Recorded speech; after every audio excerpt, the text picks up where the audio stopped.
Now, have you guys ever wondered how it would be like if you guys were able to change certain traits or aspects of your life? How would you get, if you guys had the chance to change your eye color, would you? Now, it's sad to say, but you guys can't do it. But it's possible for any children that you guys might have in the future.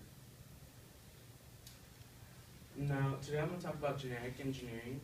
One of the main things that I'm talking about today is that kids are usually born with diseases or deformities that are passed on from father and mother. So what you guys can see right here, this picture that shows how genes could be dispersed between children. As you can see, it could be many possibilities. Okay. Now, in the past year, I was assigned to write an essay on genetic engineering. And so what I did was, this topic was very interesting to me. So because of that, like, I researched heavily into it, and now I know a bit about it. Okay, now we're going to talk about, right now we're going to talk about genetic engineering. That way we can know all future opportunities that we have for our children. We shouldn't just be going in blind, you get me? Okay, as future parents, we should be able to understand options for the children of tomorrow that might affect them. Our children might have a chance to be born with diseases and all that, and genetic engineering could actually help solve that. Today I'm going to talk about the history and what is genetic engineering. Then I'm going to preview the process of what genetic engineering has to go in order to be applied to humans. And then I will talk about the possibilities and outcomes that could come out of genetic engineering. And so the history, when we hear about genetic engineering, we all think about GMOs, which are genetically modified organisms. When we think of GMOs, we usually think about food, crops, and all other things, which is partially true. And that's the basis of what it started. According to sciencegroup.org, the history of genetic engineering, it was all started because of Gregor Mendel's publication in 1865 that about his test that he made with the pea pods. Who remembers that in biology, right? And then because of that, that's the base of all genetic engineering. He saw how two chromosomes right here, like two parents, would outcome with this. And it's like weird, right? How would a yellow pod come out of a green pod? Well, the thing is that one of these green pods had the yellow trait, the gene, and that's how it all started. Now, what is genetic engineering? Now, according to the University of Nebraska on agbiosafety.unl.edu, it is a process of manually adding new DNA to an organism. So basically taking the gene that you want and putting it into a new organism that you would want it to go.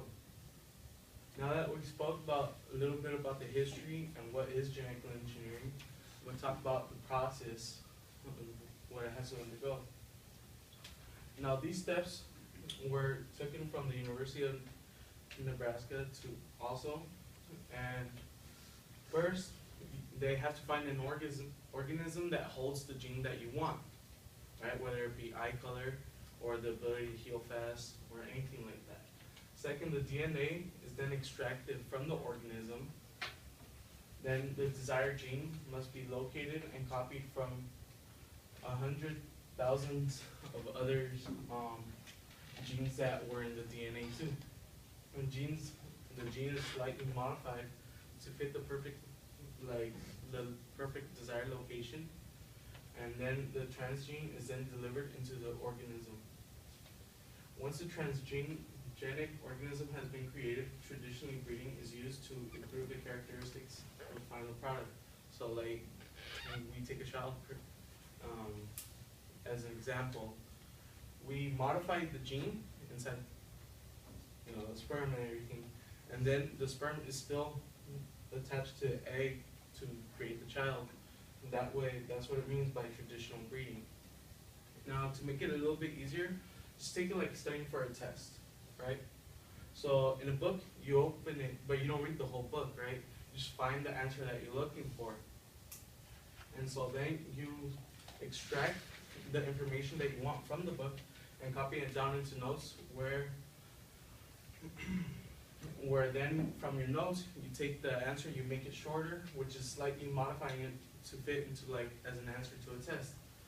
Then the transgene is delivered into your test, which is basically like writing the answer into your test. And number 6, once everything has been created, you submit the test in like it's traditional, right?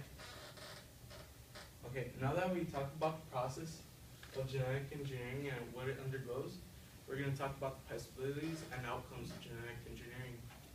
Now, genetic engineering raises a few concerns and possibilities as well, right? One possibility is that it could help prevent diseases like bubble boy, HIV, and every other disease or deformity that's contracted down from the parents. But as good as this sounds, it could also raise many concerns too, like population control, and they could also create biochemical weapons. Just imagine how the world would be if a person could control what the population would be, whether it be male or female, right? It doesn't sound that good. Right, now that we talk about possibilities and outcomes, I will direct myself to the conclusion. So we all know what genetic engineering can be used. It can be used for future children or to save humanity sometime, right? So we covered over what the history of genetic engineering and what genetic engineering is. We talked about the process it undergoes, and we also talked about possibilities and outcomes. So in Jerry McPherson's words, like many other things, genetic engineering is a two-edged sword.